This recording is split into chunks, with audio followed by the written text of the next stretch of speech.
ஒருத்தர் உங்களை கல்யாணம் பண்ணிக்கிறேன்னு சத்தியம் பண்ணிட்டு, அதாவது சும்மா இல்ல, ரொம்ப நம்பிக்கையா சொல்லிட்டு, அப்புறம் ஏமாத்துனா அவரை உங்களால ஜெயிலுக்கு அனுப்ப முடியுமா? ம் இது ரொம்ப சுவாரஸ்யமான கேள்வி.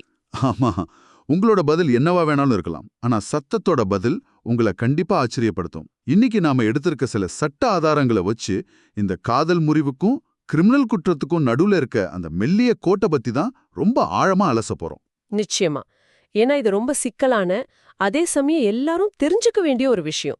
மனித உறவுகள் முறியும் போது வர கோபத்தையும் ஏமாற்றத்தையும் சட்டம் எப்படி பாக்குதுங்கிறது இங்க ரொம்ப முக்கியம். கரெக்ட். இப்ப நான் ரீசெண்டா 2025 உச்ச நீதிமன்றம் கொடுத்த பிஸ்வஜோதி சாட்டர்ஜி எதிர் மேற்கு வங்க அரசு அப்படிங்கிற ஒரு வழக்கு தீர்ப்பு படிச்சிட்டு இருந்தேன். ஓ, அந்த கேஸா? ஆமா, அதுவே தான். 36 வயசான ஒரு பெண்ணுக்கும் 56 வயசான ஒரு நீதித்துறை அதிகாரிக்கும் நடுவுல நடக்கிற ஒரு உறவு இது. அந்த அதிகாரிக்கு ஏற்கனவே கல்யாணம் ஆயிடுச்சு இல்லையா? அதேதான். அது அந்த பெண்ணுக்கும் ஆரம்பத்துல இருந்தே நல்லா தெரியும்.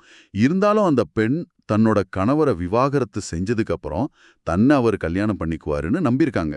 அதாவது அவர் அப்படி ஒரு வாக்குறுதி கொடுத்திருக்காருன்னு சொல்றாங்க. ஆமா. ஆனா அவங்க விவாகரத்து உறுதியான உடனே அந்த அதிகாரி இவங்கள தவிர்க்க ஆரம்பிச்சிட்டார். உடனே அந்த பெண் அவர் மேல கற்பழிப்பு மற்றும் ஏமாற்றுதல் வழக்கு போட்டுட்டாங்க. இங்க எனக்கு ஒரு சின்ன சந்தேகம் வருது. சொல்லுங்க. இப்ப வெளியே பயங்கரமா மழை வரும்னு நியூஸ்ல சொல்லிட்டாங்க. அத தெரிஞ்சும் நாம கொடை இல்லாம வெளியே போயிட்டு நல்லா நினைஞ்சதுக்கு அப்புறம் அந்த நியூஸ் ரீடர் மேல கேஸ் போட முடியுமா? அது போல தானே இதுவும். அவர் ஏற்கனவே கல்யாணமானவர்னு தெரிஞ்சும் அந்த பெண் உறவுல இருந்திருக்காங்க. அப்புறம் எப்படி இதை ஏமாற்றுதல்னு சொல்ல முடியும்? மிகச்சரியான ஒரு ஒப்பீடு.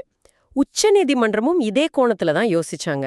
சட்டம் எப்பவுமே என்ன சொல்றது, உண்மை குறித்த தவறான புரிதல் அப்படிங்கிறதுக்கும் வெறும் வாக்குறுதியை மீறுதல் அப்படிங்கிறதுக்கும் நடுவுல பெரிய வித்தியாசத்தை பாக்குது. ஓ, அப்படின்னா அந்த அதிகாரி நான் ஒரு பிரம்மச்சாரி, எனக்கு கல்யாணமே ஆகலேன்னு பொய் சொல்லி ஏமாத்தி இருந்தா அது குற்றம், அப்படிதானே? சூப்பர், கரெக்டா புடிச்சிட்டீங்க. அதுதான் உண்மை குறித்த தவறான புரிதல். ஆனா அந்த கேஸ்ல பாத்தீங்கன்னா அதிகாரிக்கு கல்யாணம் ஆனது அந்த பெண்ணுக்கு நல்லாவே தெரியும். இந்திய சட்டப்படி ஏற்கனவே கல்யாணமான ஒருத்தர் விவாகரத்து வாங்காம இன்னொரு கல்யாணம் பண்ணவே முடியாது. ரைட். அது சட்டப்படி செல்லாது. ஆமா. அதனால சட்டப்படியே சாத்தியமில்லாத ஒரு வாக்குறுதியை நம்பி ஏமாந்துட்டேன்னா அந்த பெண் சொல்ல முடியாது. இது எல்லா உண்மைகளும் தெரிஞ்சே எடுக்கப்பட்ட ஒரு முதிர்ச்சியான முடிவுன்னு நீதிமன்றம் ரொம்ப தெளிவா சொல்லிருச்சு. ரொம்ப சுவாரஸ்யமா இருக்கு.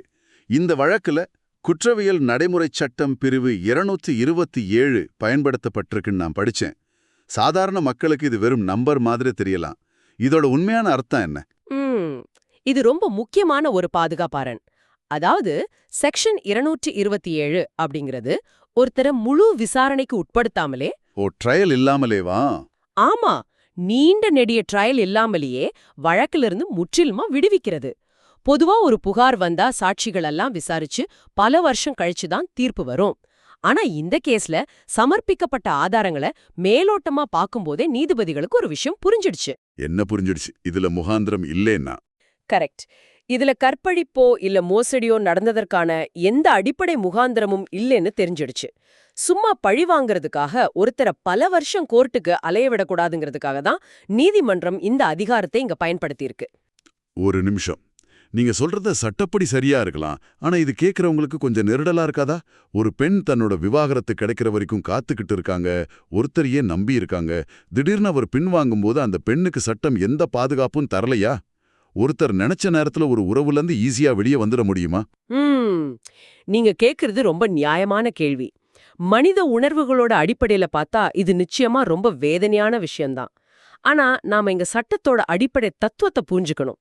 அதாவது சட்டம் எப்பவுமே வயது வந்தோரின் சுய விருப்பத்தையும் அவங்களோட முடிவெடுக்கும் திறனையும் ரொம்பவே மதிக்குது. ஒருத்தரோட சம்மதத்தை ஏமாத்தி மோசடி செஞ்சு வாங்குறது வேற, காலப்போக்குல மனசு மாறுறது வேற. ஆமா, ரெண்டும் ஒண்ணு இல்ல. கண்டிப்பா. சட்டம் சம்மதத்தை திருடுறத மட்டும்தான் தண்டிக்கும். மனிதர்களோட மனமாற்றங்களை அது தண்டிப்பதில்ல. வாவ், அருமையான விளக்கம். சம்மதத்தை திருடுறது வேற, மனமாற்றம் வேற. இது இந்த நிகழ்ச்சியை கேட்டுட்டு இருக்கிற உங்களுக்கு ஒரு பெரிய தெளிவை தரும்னு நான் நம்புறேன். அதாவது நீங்க எல்லா உண்மைகளையும் தெரிஞ்சுக்கிட்டு ஒரு உறவுக்குள்ள நுழையும் போது அந்த உறவு முறிஞ்சா அதுக்கு நீங்களே பொறுப்பாகிறீங்க. அதேதான். அத ஒரு கிரிமினல் வழக்காவோ இல்ல குறிப்பா கற்பழிப்பு வழக்காவோ மாத்தி பழி வாங்க முடியாது. ஏமாற்றங்களும் பொய்களும் தனிப்பட்ட வாழ்க்கையில பெரிய வலிய தரலாம். ஆனா காதல் முறிவுகளை கிரிமினல் ஆயுதமா மாத்த முடியாதுன்னு உச்சநீதிமன்றம் ரொம்ப திட்டவட்டமா சொல்லியிருக்கு. ஆஹா, உணர்வு பூர்வமான ஏமாற்றங்கள் எல்லாமே சட்ட ரீதியான குற்றங்கள் ஆகாது அப்படிங்கிறது ரொம்ப தெளிவா புரியுது. முதிர்ச்சியான ஒரு முடிவை எடுத்ததுக்கு அப்புறம் அந்த உறவு முறியும் போது கிரிமினல் சட்டத்தை ஒரு ஆயுதமா நம்ம பயன்படுத்த முடியாதுங்கிறது தான் இந்த ஆதாரங்கள் நமக்கு கத்துக் கொடுக்கிற முக்கிய பாடம். ம், ரொம்ப சரியா சொன்னீங்க. சட்டத்தோட பார்வையில உணர்வுகளுக்கும் உண்மைகளுக்கும் நடுவுல இருக்கிற கோடு ரொம்ப ரொம்ப அழுத்தமானது. அதனால ஒவ்வொருத்தரும் தங்களோட சட்ட உரிமைகளையும் அதோட எல்லைகளையும் தெரிஞ்சுக்க வேண்டியது ரொம்ப அவசியம். கண்டிப்பா. சரி, இந்த ஆழமான அலசலை நாம முடிக்கிறதுக்கு முன்னாடி கேட்டுட்டு இருக்கிறவங்க கிட்ட ஒரு கேள்வியை முன்வைக்க நான் விரும்புறேன். சட்டத்தோட பார்வையில இது குற்றம் இல்லைன்னு ரொம்ப தெளிவாயிடுச்சு. ஆனா உறவுகள்ல நடக்கிற இந்த மாதிரி உணர்வு பூர்வமான கையாளுதல்களை ஒரு சமூகமா நம்ம எப்படி எதிர்கொள்ளணும்? ம், ரொம்ப ஆழமான கேள்வி. ஆமா, தார்மீக தவறுகளுக்கும் சட்ட ரீதியான குற்றங்களுக்கும் நடுவுல இருக்கிற அந்த எல்லைய நீங்க எங்க வரைவீங்க? இத கொஞ்சம் சிந்திச்சு பாருங்க.